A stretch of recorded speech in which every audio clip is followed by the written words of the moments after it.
Thank you so much, Olivia Cuthbert, for joining us on this special gender-based violence series that we at the Middle East program of the Wilson Center are producing to commemorate the 16 days of activism against GBV. I want to start by asking you, I guess, a very general question about how you see gender-based violence in the Middle East and North Africa region in particular. What is the data that we have on GBV in MENA, and how is this issue perceived from your experience and research on this topic? I think in the past 10 or even 5 years, there's been awareness that the term gender-based violence does encompass more than the more traditionally recognized forms like physical violence and sexual violence. So it's really any form of violence that exploits or perpetuates the inequalities between men and women, including these more recently recognized forms like physical, like psychological violence and online violence, because they have an equally damaging impact.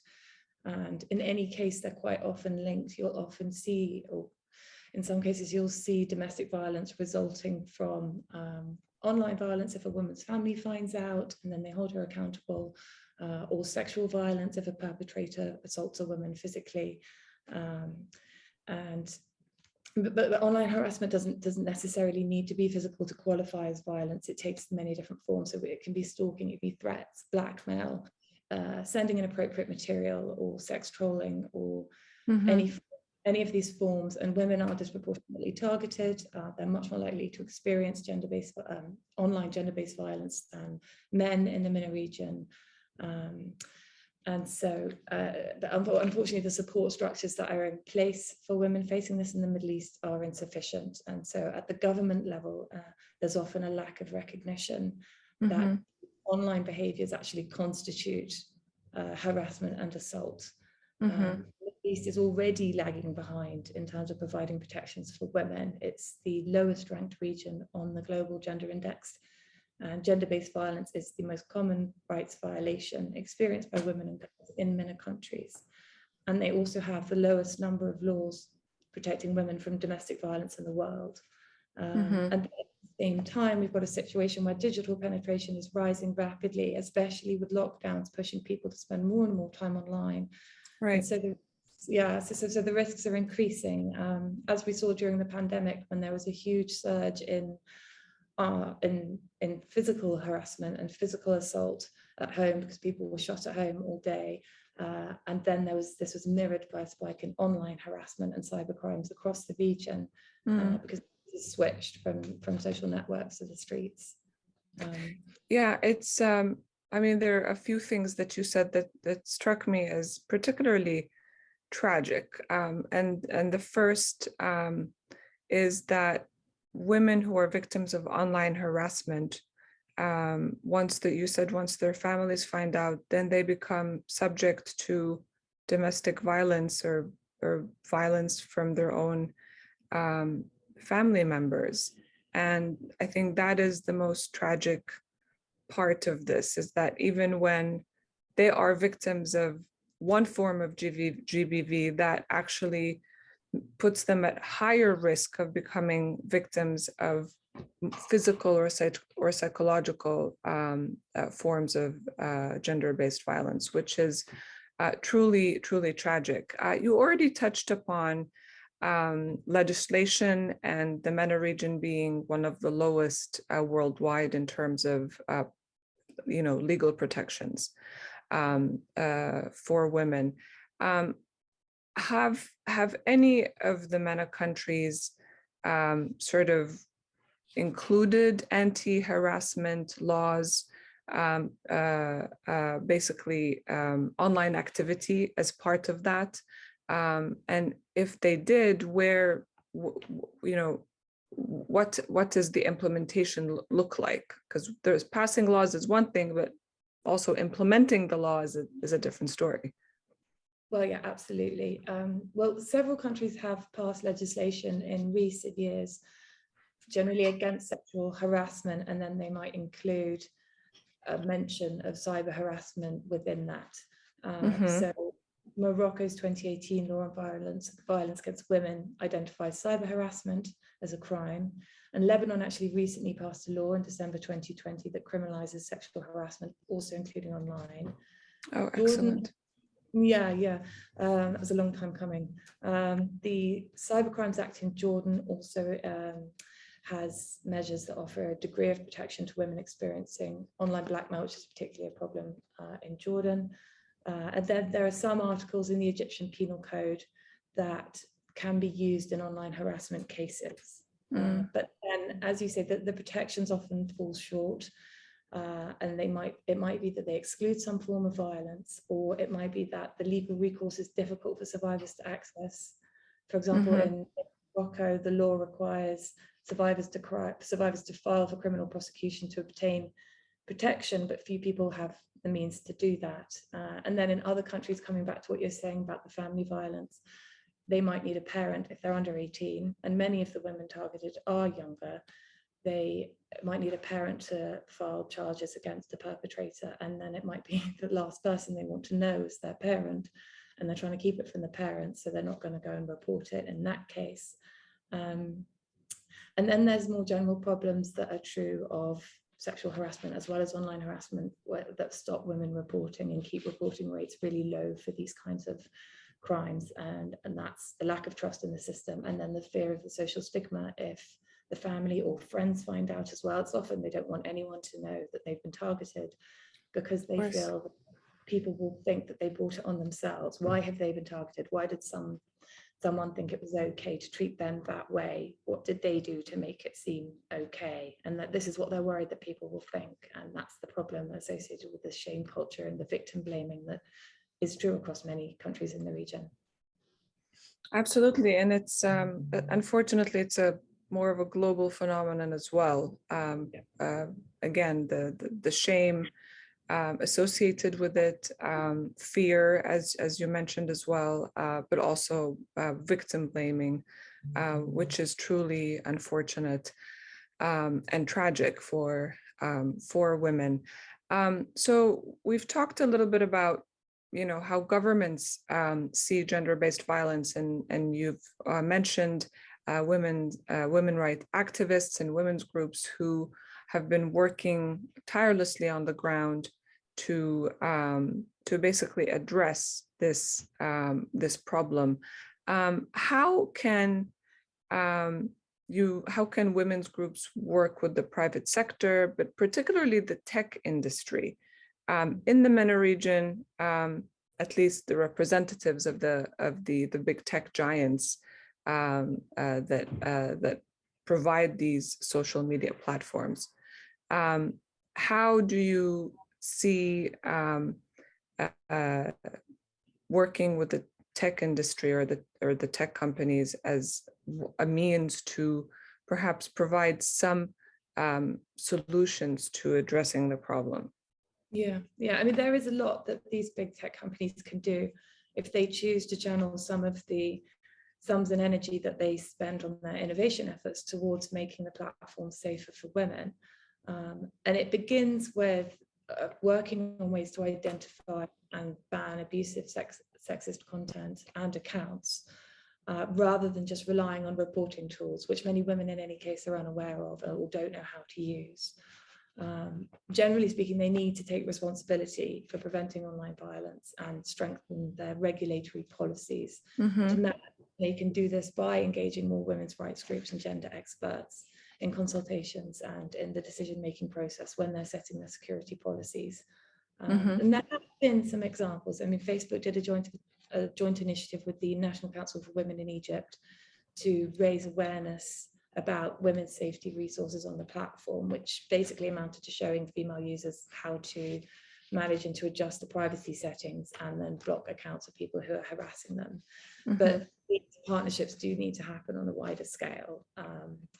And they do also need to strengthen the reporting mechanisms and block the accounts of users targeting women online, and also to deny them the anonymity as well, because that emboldens abusers and enables them to carry out these activities, often from multiple accounts, So even if a woman blocks one, they'll target her from another account, and she won't necessarily know what to do. Yeah, exactly. Yeah. It's good to know that there are some examples of women groups working with some of the social media platforms and the tech companies. But how are governments responding to this? I mean, women are not necessarily in leadership positions across the board in the government. So a lot of these sort of women issues and challenges pertaining to gender-based violence are sometimes not taken seriously by governments. And we've seen this in many countries in the region, most recently during the pandemic, where, like you said, there was a surge in cases, reported cases. Some even were, basically online. There was a lot of social media activity, and in one case in Jordan, there was a gag order, for example, on reporting on that particular case. So how can you bring the governments closer to where women's groups are to take this matter seriously, particularly when there are innocent lives at stake? Yeah. It begins with the recognition. So they need to accept the problem, define it, identify what constitutes sexual harassment and online violence, and then put that into the legal frameworks. Without that, without a strong legislative framework laying out the law on online harassment and violence, nothing's going to change. It's very hard to change the culture surrounding it, the stigma associated with it, and the reluctance people feel towards reporting it, if those laws aren't in place. So it's really important that those pave the way effectively. And those laws that do exist, they need to be reviewed and updated consistently to keep up with the evolving nature of cybercrimes. And there need to be more robust measures for implementing them as well.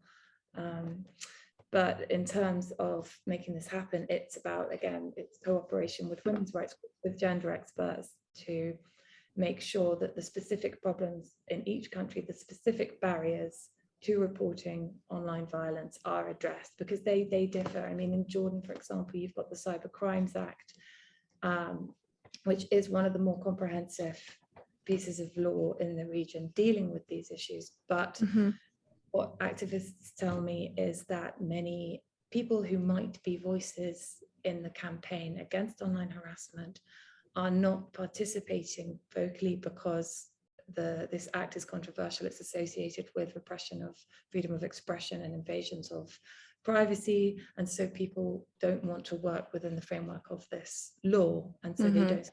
So that's a very specific example of the case in Jordan, but you've got this sort of similar difficulties in each country. So it really is about working with groups on the ground that understand the situation there to address the problems and clear the way and make these pieces of legislation happen. That's quite the dilemma, because if you accept that legal framework, or that the framing of that law in terms of cyber attacks for specific cases of or online harassment, then you have to accept the other components that many activists see as curbing freedoms, and online freedom in particular. So that's quite the dilemma for activists. Yeah, it's not something that's easily addressed, and they've actually been making it more, or they've been strengthening the policies that people have issues with in recent years. So it's become more and more controversial. So that's definitely a barrier to addressing online harassment from a legal perspective in Jordan. Yeah. So one last question, Olivia. I know this particular topic is very sort of close to your heart. You've done a lot of work, but what is the role of journalists and researchers like yourself to be part of the effort in better understanding, first of all, what is gender violence, where is it happening, how is it happening, and what we can do about it in the MENA region. Yeah, well, I think it comes back to raising awareness, because like I said, there's an issue with recognition and accepting that it's a problem. And I think a lot of people, when they realize the extent to which online violence is linked to other forms of violence, it's also linked, activists have told me that they've seen a lot of cases of attempted suicide and even some suicides in relation to the anxiety and depression that it can cause. So it's about raising awareness that this impacts all aspects of women's lives. It's across all parts of their well-being, from their mental and physical security, but to their ability to lead normal lives, and their prospects for progress too. Failing to make the online space a safe place for women will simply frighten many away. Just as all over the world, there are women many women don't walk on the streets at night because it's not safe. It's just going to become another place that's unsafe for women, and force them to forgo the online opportunities as well, at a time when we're seeing the digitization of the workplace, of education, of the entire economy. Yeah, of absolutely everything. And it's more important than ever that women can access the online world. And then the pandemic, of course, has just accelerated this trend, both in terms of the online opportunities and of the dangers. So as we see internet penetration growing across the region, which it is, it's more important than ever that we respond decisively now, and that we make the online world a place where women can thrive.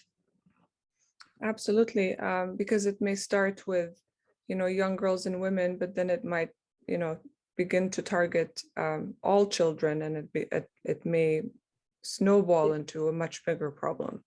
I mean, it already does, actually. It already does. And Jordan told me that he sees messages pop up when his teenage girls are playing video games online from sexual content from people who hack these games. So that's already happening. That's already happening. Yeah, and then it's used to silence politicians, activists, journalists, outspoken women who are prominent, and intimidate them into silence by threatening them online. It becomes a political tool, unfortunately. Absolutely. Yeah. Well, thank you so much, Olivia, for all the work that you do, first of all, in highlighting this issue in the media. But thank you for joining us, and we hope to continue the discussion. Absolutely. Thank you very much for having me.